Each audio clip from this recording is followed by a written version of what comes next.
parents to the children for the third and fourth generations, but reward the righteous deeds unto the thousandth generation. So notice the first part, I will visit the iniquities upon the third and fourth generation. In other words, you're going to pay the cost, you're going to pay the price for the bad things your parents did for 3 generations, maybe 4 generations.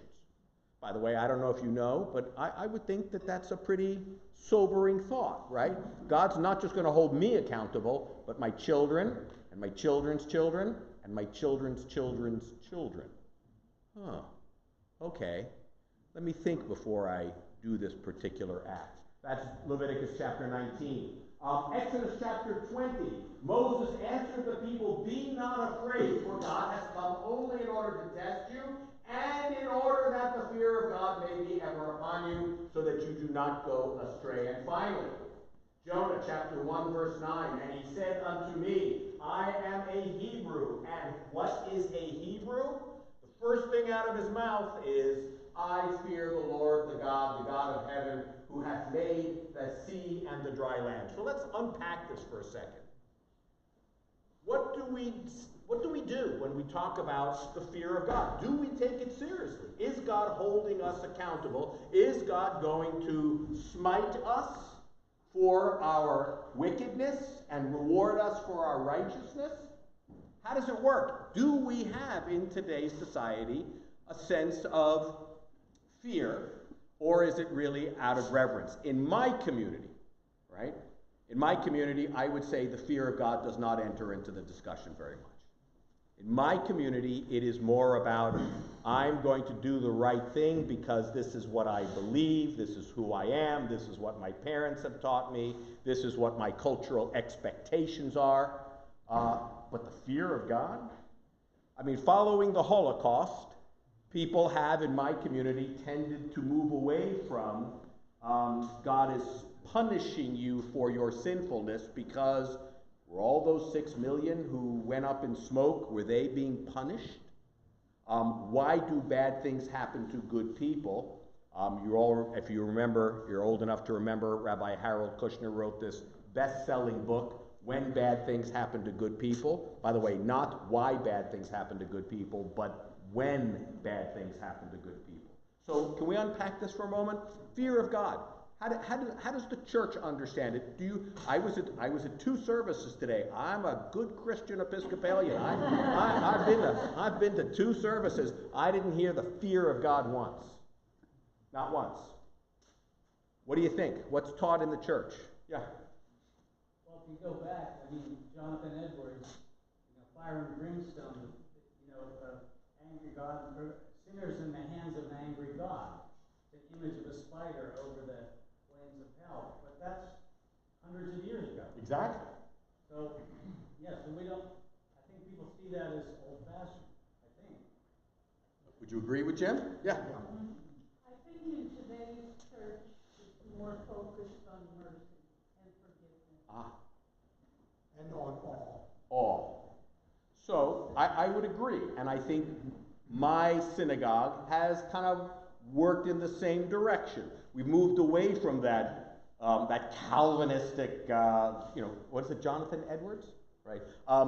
Teacher of God is going to smite the wicked and reward the righteous. Because we know, deep down inside, that doesn't always work out that way, does it? I mean, let's be honest. Good people have horrible things happen to them, and the wicked do very well, thank you very much. Right? So, what do we do with this idea? Well, in my community, we've replaced it with, as you have, awe, reverence, respect. Please. I have one comment. So I love this community. This community is and it loves you. It's all about the things you're telling us.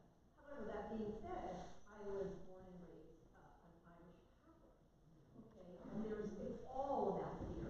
And part of the fear that's put into you is the church tells you so. And they make all these rules, and only the priest can forgive you. So, but I got over it. But yeah, but I think that's sort of a bastardization of love. And here is my ambivalence. I'm coming to you really because I love this community and I need therapy. Because I understand what you're saying, and I lament the fact that we have lost that sense of fear of God. And that maybe we're suffering and we see this decline of moral rectitude in our society, maybe because we have removed the stick. We still have the carrot, but do we still have the stick? And I don't have an answer. I'm really here to work it out with you, but I want to understand and unpack this notion of fear of God, which is really part of my heritage. Within the Orthodox community, not me, within the Orthodox community, oh baby, you better be afraid. Oh baby, if it's Passover and you come within 5 feet of a piece of leavened bread, God's going to get you. And God's going to see it, and God's going to hold you accountable. And if you don't keep the mitzvot, the commandments, you better be afraid. In my community, maybe not so much, you know. So let's keep going.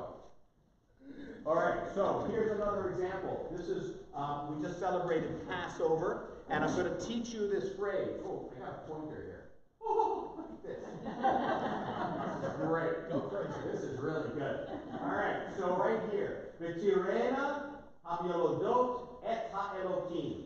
And they feared. That phrase there, if you don't read Hebrew, there's a yud resh and aleph. And the midwives feared God. And so as a result, what did they do? To give you a little bit of background, Pharaoh said, kill the firstborn Israelites. We were talking about anti-Semitism. He was like one of the first biblical anti-Semites. I don't care. That little baby is guilty, and kill the firstborn males in the house of Israel. But the midwives, as the text said, the midwives fearing God did not do as the king of Egypt had told them, and they let the boys live, right? So the king of Egypt summoned the midwives and said to them, why have you done this thing, letting the boys live? The midwives said to Pharaoh, because the Hebrew women are not like the Egyptian women, they are vigorous. Before the midwives can come to them, they have already given birth. And God dealt well with the midwives, and the people multiplied and increased because the midwives feared God. He established households for them. So what's the Bible clearly saying? Fear God, do the right thing, you'll be rewarded. The midwives saved the Jewish people. And they weren't doing it because they loved babies. They weren't doing it because they think they're cute. What motivated them? Fear of God. Yirat Hashamayim. Yirat. Let's keep going. Now, there's a character in the Bible, if you want to know anything about sort of arch villains in the Bible, there's a character in the Bible called Amalek. Raise your hand if you've heard of Amalek. All right, 4 people. Yeah, he's not a popular guy. So Deuteronomy chapter 25, which leads into Passover, says, remember what Amalek did to you on your journey after you left Egypt, right? The Israelites are wandering for 40 years. They're tired, they're thirsty, they're complaining, they're unhappy, there's no air conditioning. And how? Undeterred by the fear of God. So Amalek is already being identified as, I'm not afraid of you. I'm going to do what I want to do. I'm not afraid of you. I am my own moral authority, and I don't fear your commanding God.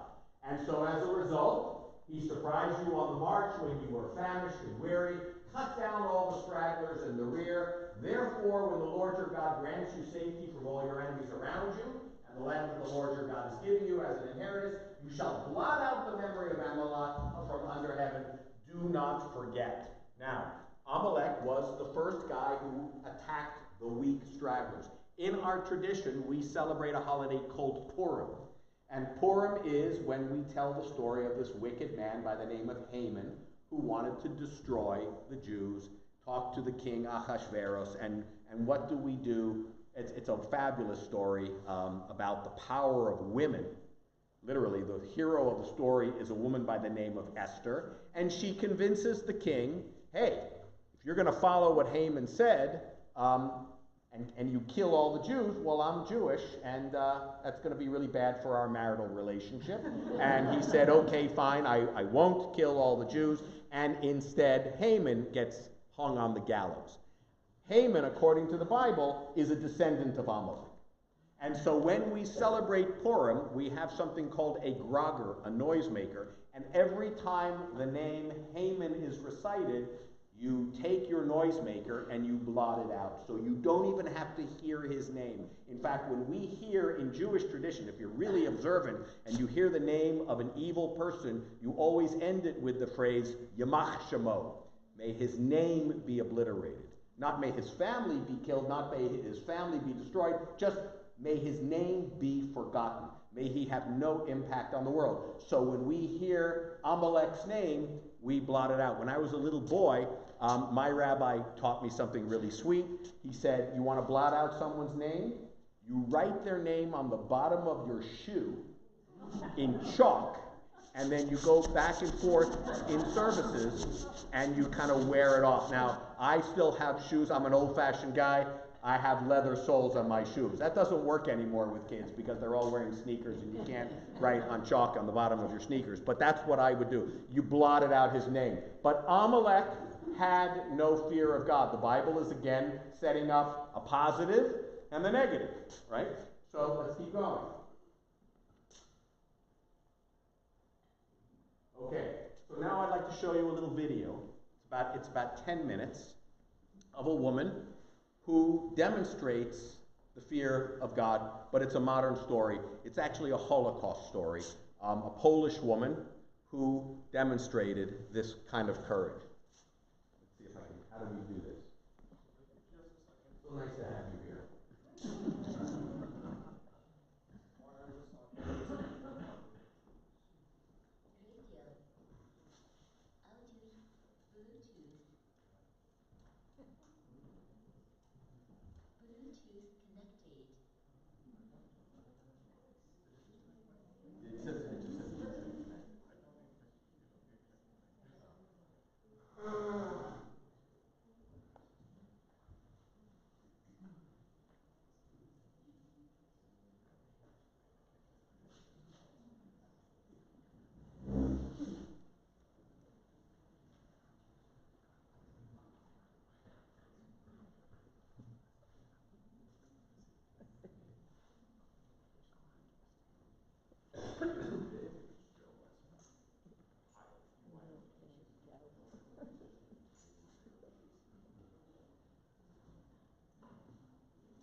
All right, well, while we're working on this, talk to me a little bit.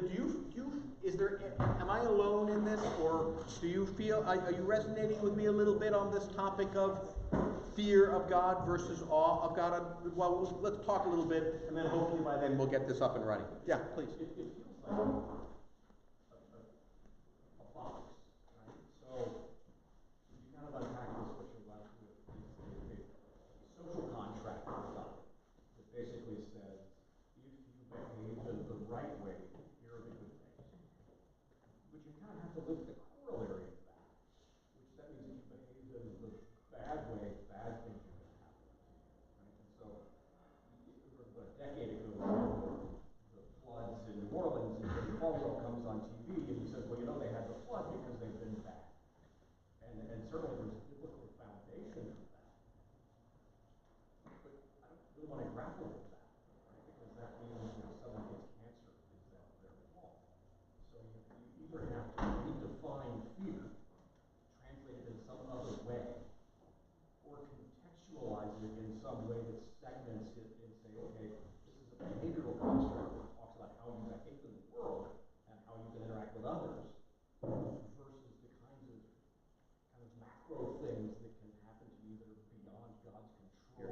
absolutely right. But what's beyond God's control? So now what do we do? Right, and so I have cancer, so it's my fault. What did I do wrong? And anyone who's a clergy person has always addressed that issue. I'm sick. Why is God punishing me?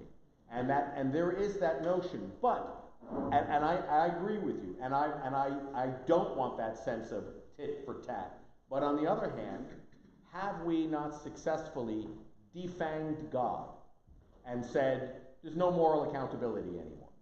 You know, God isn't going to hold you accountable because we know it doesn't work that way. I remember I was talking to a rabbi once, and he said, it's controversial, and he argued that by neutering God, by not saying God is male or female, we have ultimately done more damage to society, because this is what he argues. He argues that in religious thought, the greatest damage that is done to society, the acts of violence, are done by men between the ages of usually 15 and 25. The things that are done between males between the age of 15 and 25 is mind-boggling, right? So what did the Bible do? God created a super male and said, don't you do that. Don't you think about that. I am going to punish you if you do that. And that's what the Hebrew Bible did, right? Hold you accountable. And so what we did was we neutered God because we thought, oh, it's too patriarchal. And we're going to make God some sort of gender-neutral presence that then no longer controls male behavior, right? What controls a child, right? Again, it's the father, right? Wait till your father gets home and he will tell you what you're going to... And so what we've done is we've kind of weakened that. Right, it's not perfect, but it's a problem that we're having, and when you look at the violence that is happening in society, it's not being done, with all due respect, by women. It's being done by men. And the Bible is trying to say, you better fear God like you fear your father. And now we've removed the father, and we've removed the fear. And what are we left with? I don't know. It's just making me sick here. Okay, so... ready? Okay. So this is a woman, Holocaust Polish woman, Catholic. She tells her story about what motivated her activity.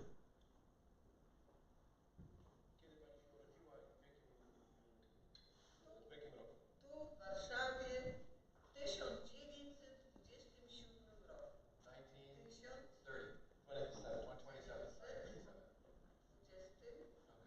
Okay. Right. Mama była mistrzynią krawiecką.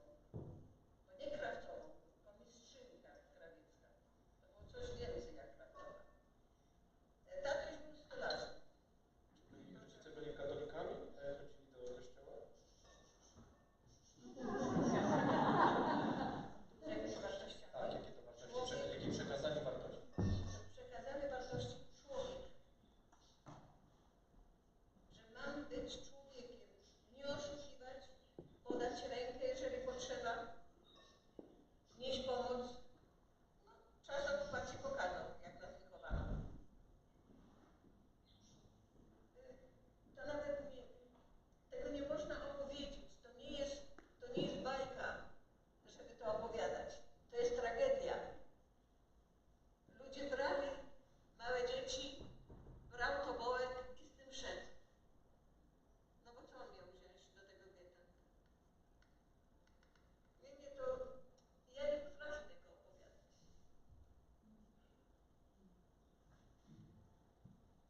Oni co prawda, myśmy nie użyli pieniążków na nich, bo oni mieli swoje pieniążki.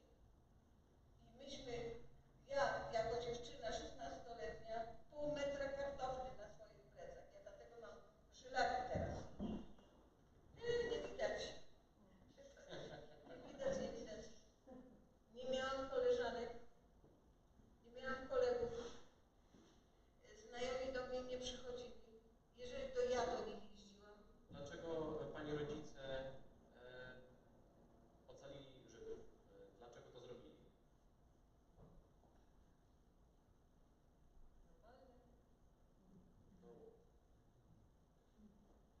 To po prostu odruch. No trzeba było przecież. Nie wszyscy w Polsce byli, jak to brzydko powiedzieć, Żydojadami. Trzeba było ratować chyba ludzi.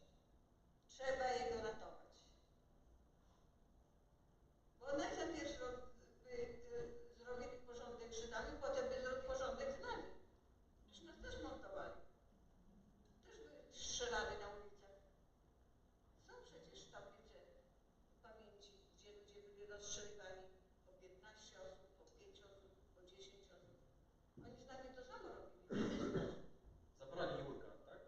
Tak. Raz złapali go, bo on był bardzo odważny. Jemu się wydawało, że on ma aryjski wygląd i nie musi aż tak się bać. I jego raz złapali. Zabrali go z mieszkania, tak? Szmacownicy to byli nasłani przez kogoś. Ktoś coś podejrzewał. Tylko nie mieli 100% pewności co.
mogę się chwalić? No nie mogę. W naszym społeczeństwie chwalić się nie mogę. Nasze społeczeństwo, tak jak powiedziałam reżyserce i wszechich wobec powiem, nasze społeczeństwo jest antysemickie.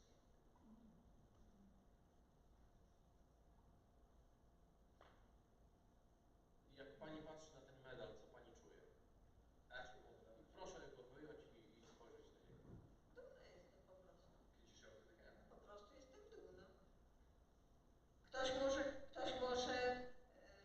coś innego myśleć, ale ja jestem dumna z tego. Ale nie byli głodni, nie byli poniżani. Byli normalnymi ludźmi, tylko tyle, że nie mogli wychodzić na ulicę. Dziadek z babcią, Jurek, Czesława, Ola, Janka, Marynia, Maryni mąż to był Mietek właśnie z Łodzi, Lipski się nazywał,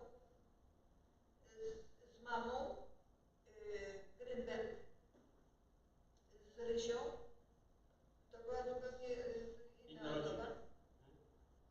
Lipski i Lipskiego mama. W tej chwili ja już jestem stara i gdyby trzeba było również coś takiego zrobić, to sama bym zrobiła.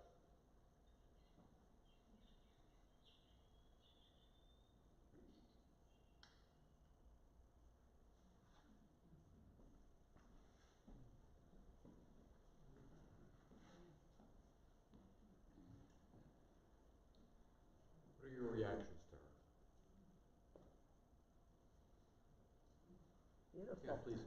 Just beautiful. One of the things that struck me was that when he asked her what her religious background was, and she was Catholic, and then he said her parents raised her humanist, or humanist, I think is what she used. And it got me thinking about the idea that, or sometimes I find that people who are not inspired by God, sometimes those are the people that do the most godly things. I find that people who don't have that inspiration are sometimes living the highest lives. And people who grow up with a religious background fall short. I don't know if it's fear of God, or just like a comfort level with knowing about God, where you don't, there's maybe nothing to lose. Whereas a person who doesn't have that, all they have is this life and this existence, and they're very invested in it and the people that they share the life with. And so when she was saying that, it made me remember that thought I had with you. Do you think she was, when she said, I'm kind of Catholic, she was an Episcopalian? Sorry. It's fair. It's fair. I'm very Catholic myself, and I'm also, and now I'm Episcopalian, so I understand how that might happen. But it's interesting that it's a wonderful point. Yeah, you don't have to be religious to be good. I mean, you can be, you can be God-fearing, if you will, without being part of an organized religion. What I found interesting about her was that from what I've seen in the video, and all I know is what I've seen on the video, she still was raised with that religious upbringing. She wasn't, I think what she meant by that was, I'm not religiously observant now, but she had that background, and she had that, I mean, if you grew up in Poland, you went to church when you were a kid. So there was that kind of instilled in her, even though she and her mother at that point were not practicing. Yeah, did you want to? Yeah, I had a feeling that, well, why wouldn't I do this? She was sort of nonchalant about the fact that she was saving lives. It's something to do. She was doing. But at tremendous cost. I mean, she lost her friends. As she said, she could have been killed. I mean, not just her, but her entire family. And it's not just the Gestapo, it's your neighbor. who's trying to get an extra piece of bread. So you do that. There's something higher there, because it's one of the things that kind of irritates me a little bit when I talk to parents and I say to them, what's the most important thing you want your child to be? And they will invariably tell me, I want them to be happy. And I go, happy? So what about good? And sometimes being good won't make you happy. This woman was good, but she did not have a happy childhood. As a result of that, she could have taken a very different path. She probably might have been happier. But it irritates me because I don't think that happiness is the goal of life. I think goodness is the goal of life. And that is connected to that sense of I'm accountable. What I do matters. And that's why I think she's so heroic, and she's magnificent because she's so unassuming. She's so humble. There's nothing. But she had no choice. Lots of people chose differently. Yeah, please. She said that in the middle of the event, she felt as if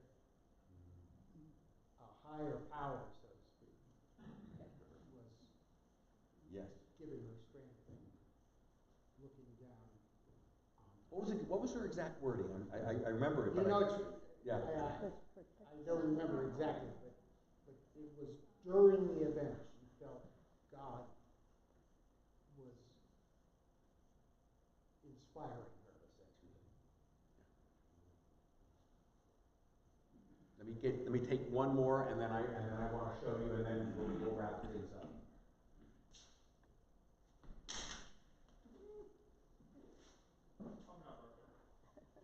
Got it. Okay. This was a Roman Catholic priest standing in front of his choir. He took in Jewish children into the church. Unlike others who converted the children to Catholicism, he did not. He's a remarkable person who was motivated by the fear of God, right? Center left, let me see if I can identify her, in the front row here. She became one of the most famous mezzo-sopranos in Yugoslavia, was a Jewish girl. She entered his protection in 1941, and he changed her name, gave her fake IDs, and after the war was over, she was going to resume her original name, but she was so grateful to this priest that she kept the name he had given to her, and he saved her life. After they had, let me read it to you. After they had taken away almost all of our family, she writes, my mother, completely beside herself, took us to the Belgrade suburb of Vrnova Brodo, where she begged the Catholic priest, Andrej Trompiš, to take us in. He gave us false papers, out-of-wedlock children of our mother, and so we would have some documentation. My new name was Lija Organchek, and my sister was Breda. Her birth name was Rachela. Next to the church, there was an apartment where their nuns lived. He got 2 beds in a room and were there for 3 months. Just my sister and I. They took us in, and then we couldn't go anywhere. And when we were with the nuns, we were the only children hiding there. They were mostly very polite and mostly important because they were thrilled because we knew the Old Testament, because as Jewish children, we had learned the Old Testament in our Hebrew school. There was no pressure to convert. He made it possible for us to go to regular school, and the school director accepted us knowing we didn't have the kind of school documents we would have needed from a former school. He simply accepted us on his personal responsibility, meaning, of course, he must have known. Andrej Trompiš was an exceptional man. He hid Dr. Bass, a pediatrician, who had gone over to the partisans at some time. He had also hid 2 other Jewish girls when he was helping them escape. Someone recognized them, they were caught, taken away. I have no idea what happened to them. After the Germans locked up Father Trompiš, he was in prison. A German asked him, why would you dare do this to hide Jewish girls? And he answered, and tomorrow, if you were in that kind of situation, I would do the same for you. He was a man who was truly, in one word, exceptional. The Holocaust is very quick to remind us of our inhumanity to one another. But it is also equally true that many people did incredibly righteous things. We just commemorated Yom HaShoah in our synagogue, Holocaust Remembrance Day. And I've taken it upon myself to start reminding our members not just of the terrible things that happened, but of the righteous things that happened, of people who saved Jews out of a sense of reverence for God, fear of God, and religious commitment. I think that it's important for us to kind of, I don't have answers for you, but I love you enough to kind of, what I said this morning, to ask the question, right? Do we need a return to that sense of fear of God without giving up some of the consequences of it, but being held accountable to God for our actions? And are we worse off because people, in many, many cases, don't feel that? So I thank you for coming. I hope that this was meaningful. And I'm happy to take any thoughts, questions, alternative presentations. Yes? I thought, based on something you said, you used the word moral. And I'm thinking that morality and what it means to be moral is crucial to whether you fear or awe or in awe of God. Lies are accepted, left, right, and up and down, and sometimes expected. Is that moral? The essence of religion, as I believe, is moral rectitude. I've had conversations with some, and they will tell me no. Purpose of religion is salvation. Purpose of religion is community. For me, purpose of religion is to teach people right from wrong and to link it with God.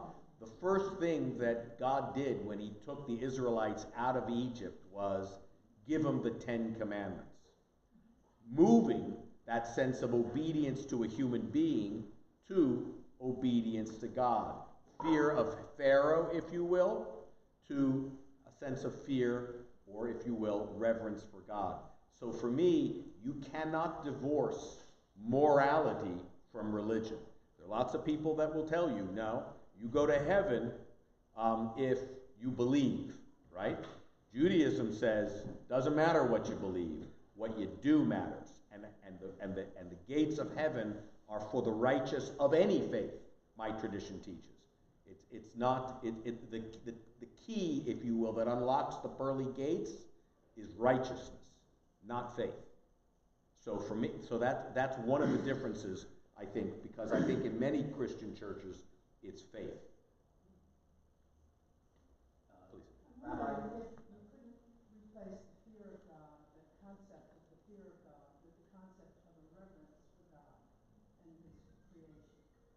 And that would answer why people who are not religious they can still revere God, they can revere the creation, and they have a sense of goodness from that.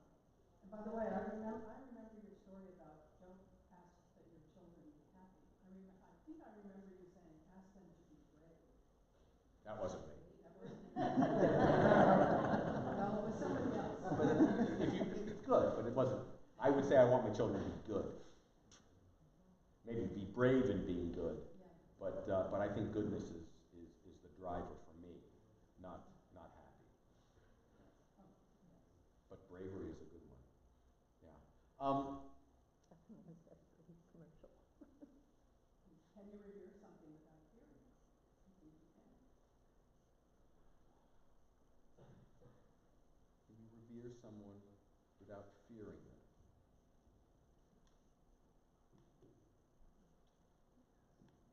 I suppose, I suppose as I'm getting a little older, I'm becoming more Hobbesian. And by that I mean Hobbes argued that people, if they don't have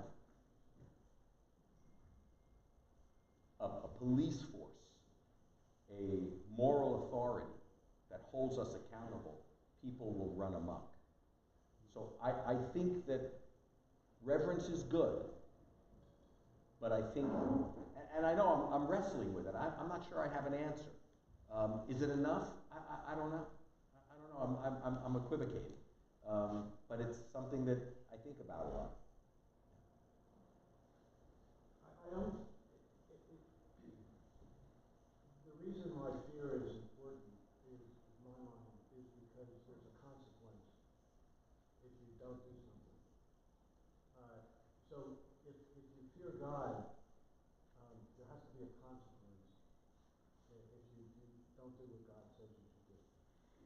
So I don't look at it as God's going to, come down and do something bad to you, but He gave us a lot of gifts, and one of the gifts is, as you're saying, a moral compass to do the right thing. And the fear that I have is that man goes amok, the Holocaust, wars, what's going on in the world today, and the consequence for me and for society is the breakdown of community. It's the breakdown of our liberties, things like that. And that's the consequence. That's the fear. And God created that environment for us. He said, listen, if you live the good life and you create a community, your world will be better. And our challenge is that's our challenge. And if we don't, there are going to be bad consequences. And fear is underrated, right? Sigmund Freud said the sign of a neurosis is if you're afraid of something that isn't real, right? I'm afraid of the boogeyman. There is no boogeyman. I'm neurotic because I'm afraid of the boogeyman. But sometimes, if you're walking across the street and you see a trolley car coming for you, bearing down on you, and you're not afraid, you're an idiot, right? So fear is a good motivating force to make us act in the right way. The question is, what are we afraid of? And the story of the Exodus is a transition from fear of man to fear of God, right? So, are you worshiping a man who is telling you what to do? What's your ultimate moral authority? Is it that guy? And that's what I love about these two individuals, right? They didn't fear the Gestapo. They should have. That's the logical thing to do. The logical thing to do, the smart thing to do, would be turn the Jews in. Save yourself, right? But they didn't do that. They did the moral thing. They feared, you'll excuse the expression, a higher power. And that's what I'm wrestling with. What are we ultimately afraid of? Are we afraid of this person or that person, or is God our? I mean, I'll one more thing, and I'll stop.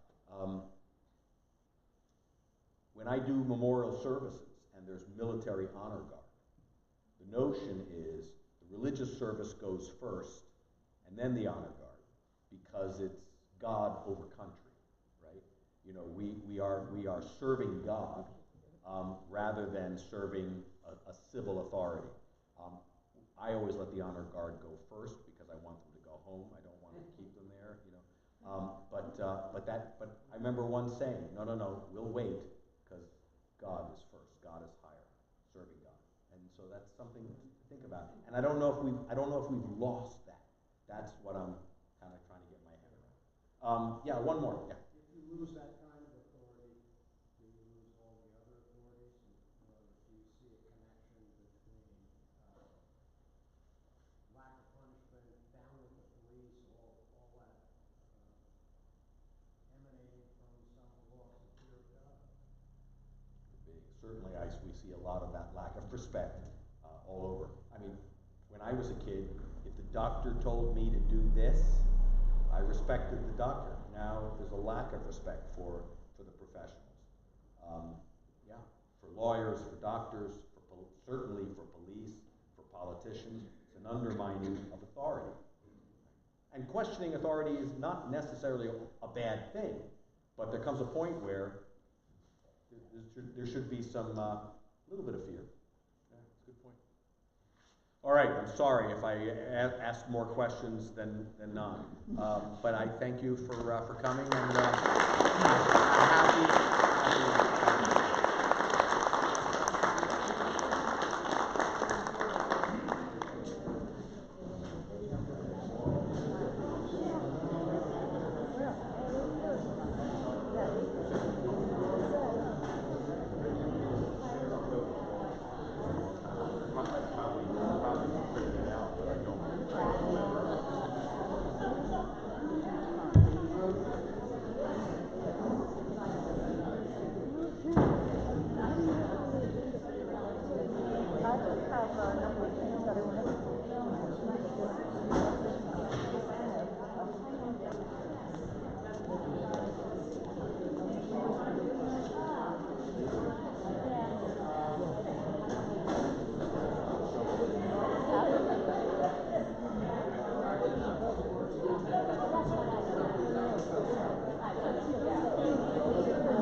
About the God and it's wonderful. But hey, I don't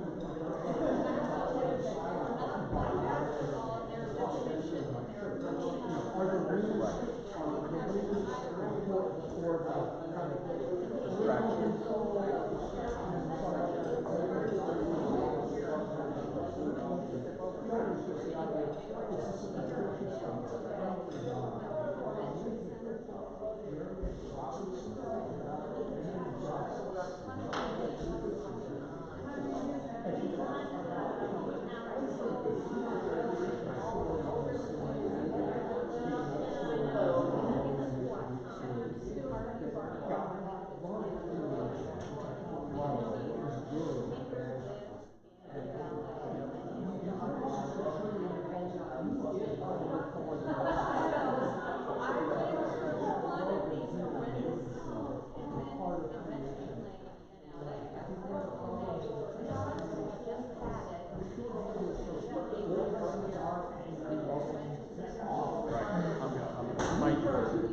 Loving, merciful.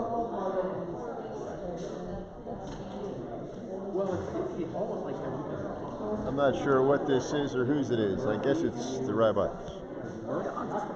I'll just put it right back. Justice without mercy. So you need to balance the two. And including mercy.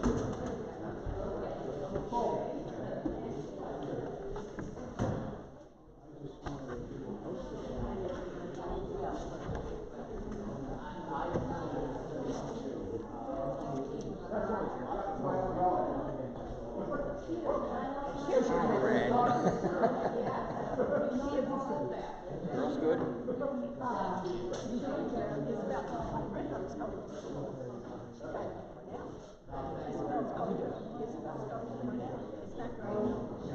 Different traditions, yeah. I didn't even run out quite as soon as I've seen a video.